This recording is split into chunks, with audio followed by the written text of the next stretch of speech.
Bonsoir, chers camarades, chers candidats.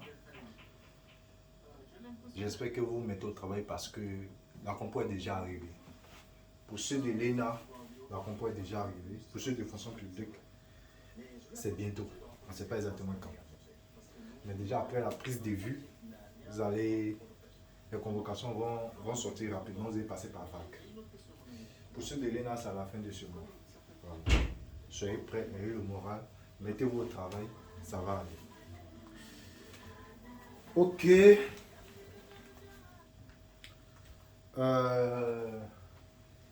Il faut dire qu'à l'ENA, nous avons anglais, logique et culture générale. Et pour être qualifié au deuxième tour, il va falloir avoir 10-10. À la rigueur, 8 ou 9 pour espérer être repêché. Sinon, au minimum 10, tu es assuré d'y aller au deuxième tour. Ok. Donc, on a vu logique, on a vu certaines matières en logique et autres. Mais j'ai décidé de revenir un peu sur l'anglais. À l'ENA, on ne veut pas des gens qui sont très bons en anglais. Non.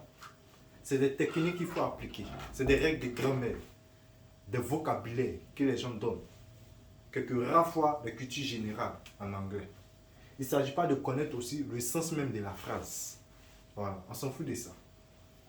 Mais souvent, pour les gens qui sont super, tu comprends bien l'anglais, ça c'est de l'or pour eux. Mais pour nous qui ne comprenons pas l'anglais, parce que je m'inclus dans le lot, pour nous qui ne comprenons pas l'anglais, utilisons des méthodes, des techniques pour pouvoir chercher à avoir notre 10 en anglais.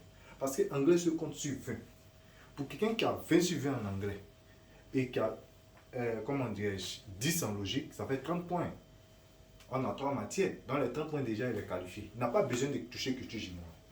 Parce que culture générale, il y a français et puis il y a culture générale proprement dite.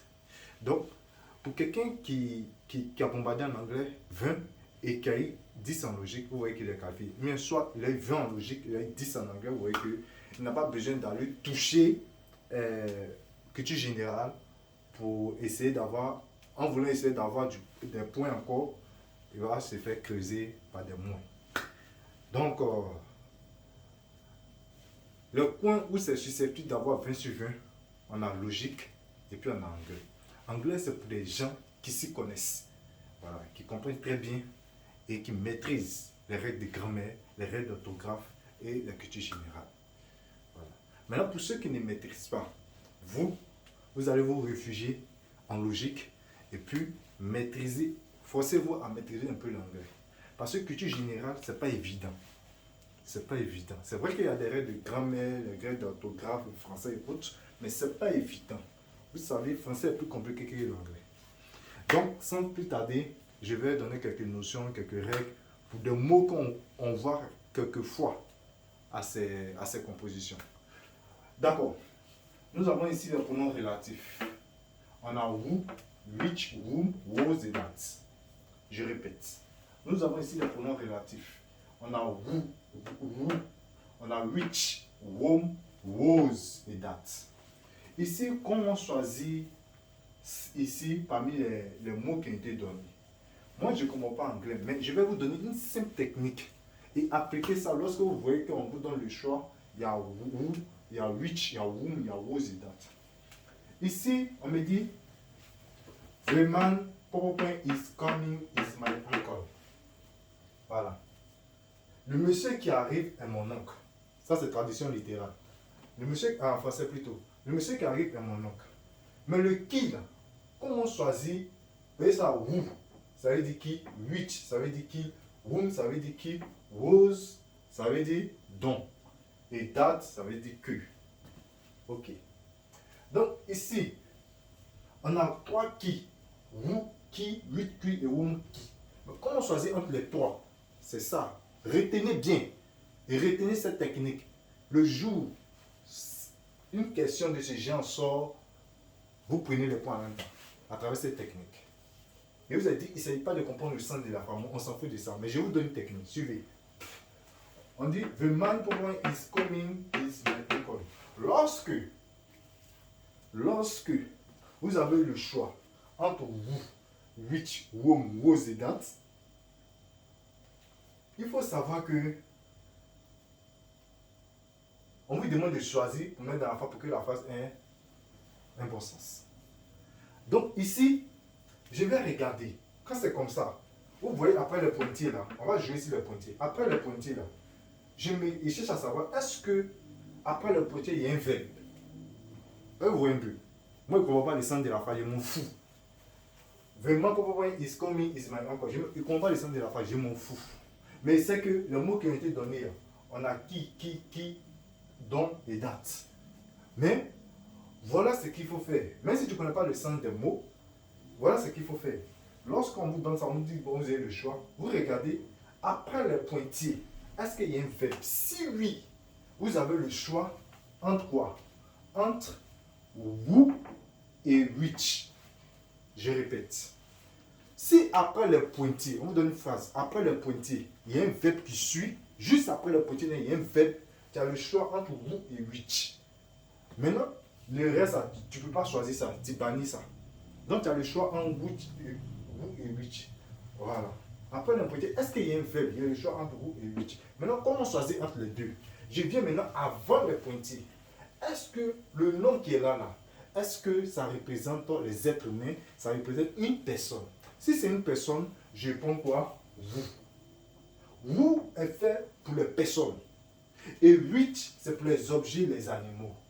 Donc, je réponds. Si après le pointier, il y a le choix entre who, which, whom, that et don't, après le pointier, est-ce qu'il y a un verbe?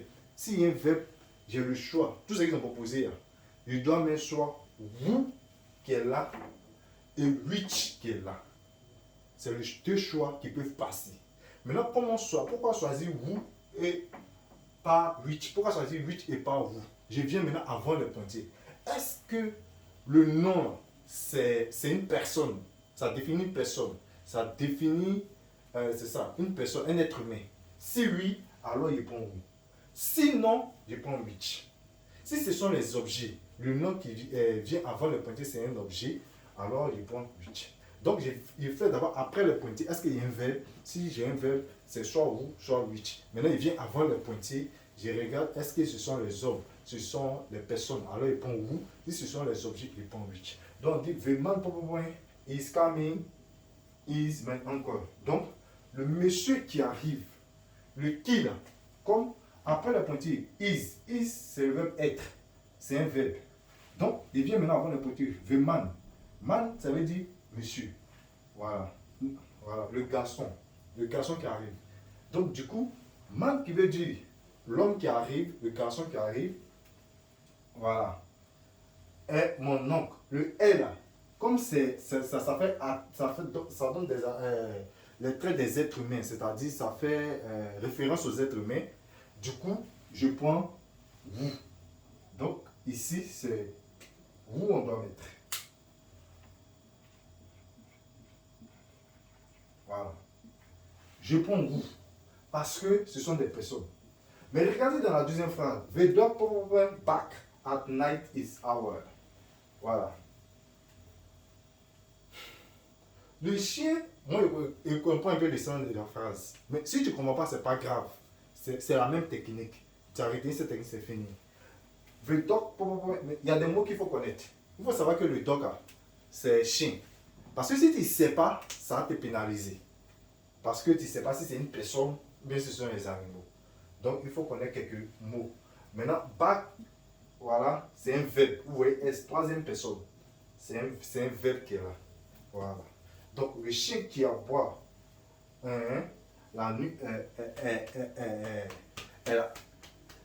le nôtre. Voilà, c'est-à-dire c'est notre chien. Ok. Donc, ici, the barks at night is ours. Donc, ici, je viens après le pointier. Est-ce que c'est un verbe? Oui. Donc, j'ai le choix entre vous et which. Maintenant, je viens avant le pointier maintenant. The dog. Dog, c'est quoi? Est-ce que c'est une personne? Non. C'est un chien. Chien, c'est les animaux. Voilà. Donc, je prends which. Voilà. Il dit quand tu viens après le pointier, si c'est les animaux ou les choses, les objets, tu prends which. Voilà.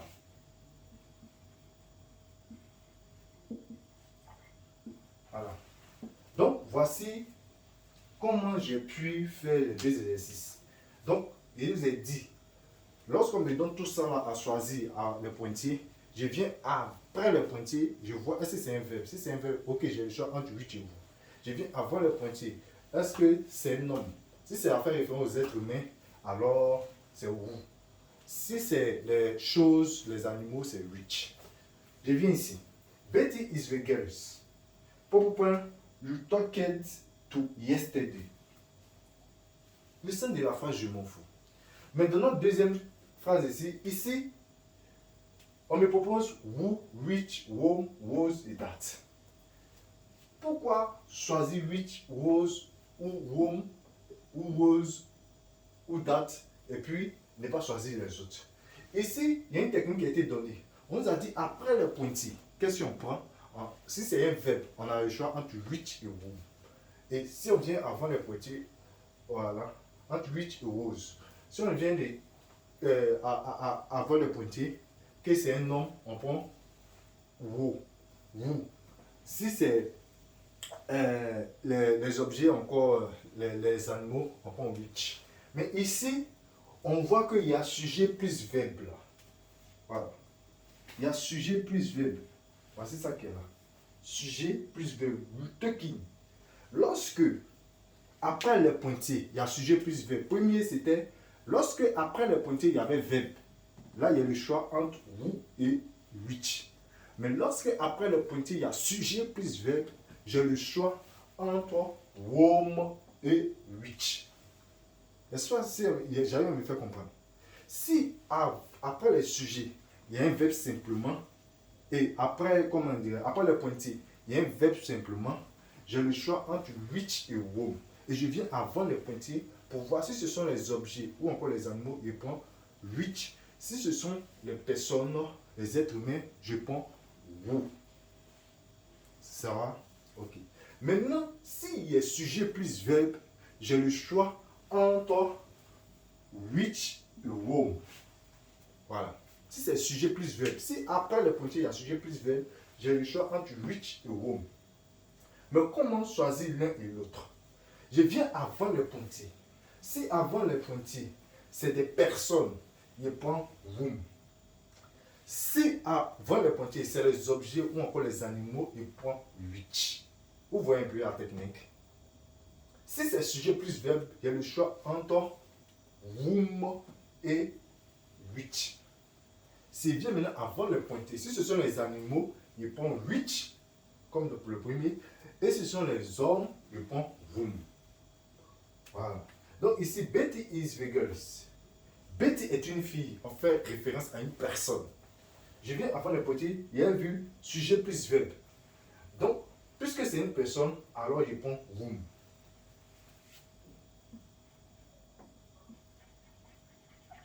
Ouais, ça. Je prends whom. Maintenant, Bobby is the dog. Bobby est le chien. Vous voyez déjà. Eka is my yesterday. Tu vois, non? Vous voyez? Donc, Bobby est le chien. On fait référence à un animal. Pour cela, il prend which. Voilà. Vous voyez? Sujet plus verbe. Ici, le sujet Eka is. Voilà. Eka eats. Le sujet, c'est Eka. Eka eats. Voilà. Yesterday. Voilà. Donc, voici un peu comment choisir whom, which et was. Maintenant, quand est-ce qu'on choisit whom? Whom, ça veut dire donc. Lorsque, après le pointier, il y a un nom commun, dans ce cas, on ne choisit ni who, on ne choisit ni which, on ne choisit ni whom, mais on va choisir was. Donc, le was est utilisé lorsque, après le pointier, il y a un nom commun. Voilà, simplement. Là, on ne vient plus avant le pointier. Là, on regarde après le pointier. Si après le pointier, il y a un nom commun, on prend was. Donc, ici, the baby, parents are absent is crying. Les enfants crient lorsque leurs parents, voilà, sont absents. Donc ici, the baby parent are absent is quiet. Voilà. Donc ici, vous voyez, parent déjà c'est un nom commun. Le parent. Donc ici, on va prendre was. Donc pour utiliser was là, on regarde après le pointure, est-ce qu'il y a un nom commun? Si oui, on prend was. Donc ce sont des petites techniques qu'il faut connaître. Mais le date, quand est-ce qu'on utilise date? On utilise date lorsque dans la phrase, il n'y a pas de vous, which, whom et was. C'est dans ce cas-là qu'on peut utiliser date. Voilà. S'il n'y a pas ça, on peut mettre date, ça veut dire que aussi. Hein. Voilà. Ça veut dire date veut dire que. Souvent, dans certains cas, ça veut dire donc. Voilà. Donc, lorsque dans la phrase, il n'a pas proposé vous, which, that et was, et vous, which, whom et was. Si on n'a pas proposé ça, dans ce cas, dans la phrase, on va utiliser that. Donc, voici un peu les techniques. Lorsque vous racontez ces genres de difficultés, voici un peu les techniques qu'il faut adopter. J'espère que vous avez bien compris.